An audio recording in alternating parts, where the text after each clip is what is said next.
Hey guys, okay, so it's 2 o'clock in the morning. I was about to go to bed and somebody sent me something that blew my mind. And I think it's gonna blow your mind. All right, check this shit out.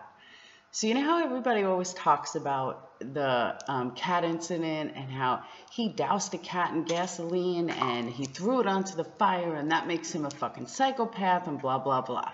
Guess what? That's not what happened. And this came right from his family member. Stephen covered for his friend. Now, I don't know about you, but when I was 20 years old, I covered my friends' asses too. So he covered for his friend. Okay. But the kicker is, guess who called the cops? I'm going to give you one guess. If you can't figure it out, let me tell you. Sandy. And you might say to yourself, well, who's Sandy? Sandy is the one, his cousin, let me rephrase that, his cousin that he held a gun up to, and she's the one married to the cop. God damn it, Sandy, what a fucking shock. She's not a very good cousin, by the way.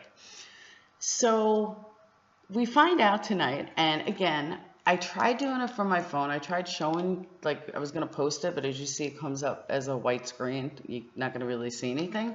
So what I'm going to do is take a picture of it and send it, post it as the first comment. That was the first half of what I wanted to talk to you about. But think about that, though. Sandy, his whole fucking life, he's had problems with Sandy.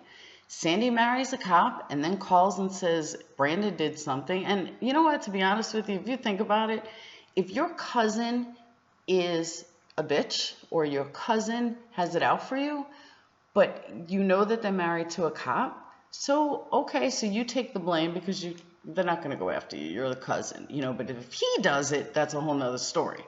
So I'm sure that was Stephen's train of thought. But do you realize how huge that is? How many people are going to sit back and go, really? I didn't know that. So that was my first bit of news that I was so excited about I had to share. My second bit of news hit me last night when I was actually making last night's video. So everybody discusses the key. And if you watch The Stand, I think it's Link or Colburn will tell you that they knew where to look for the key because Brandon told them. And everybody kind of takes it for granted that, okay, Brandon told him. Brandon was in a bunch of different confessions. Well, guess what, guys? I listened to the 6th and the 7th again, and I know there was a meeting that they took Brandon took him and his mom to a hotel the night before they interrogated him on the 1st. So that's actually premeditated. But that's the whole separate video because that'll take hours. But I listened to the 6th and 7th, which was his two major conversations with the police before he was actually interrogated enough and arrested for his false allegation. However, in a lot of the groups and a lot of talking, everybody discusses the key and that he knew where to go for it and he knew where it was because Brendan told him. Guess what, though? Brendan didn't fucking tell him for 4 months. Is he like Mr. Psychic?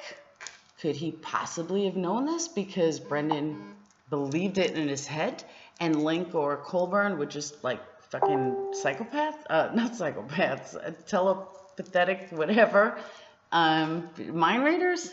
They knew what Brandon was thinking 4 months prior? Get the fuck out of here, guys. Do you see the setup yet? I mean, here's part of continuation from last night. If you listen over and over, they discuss his testimony and they discuss that he is that they knew where to look because of the key, because Brendan told him.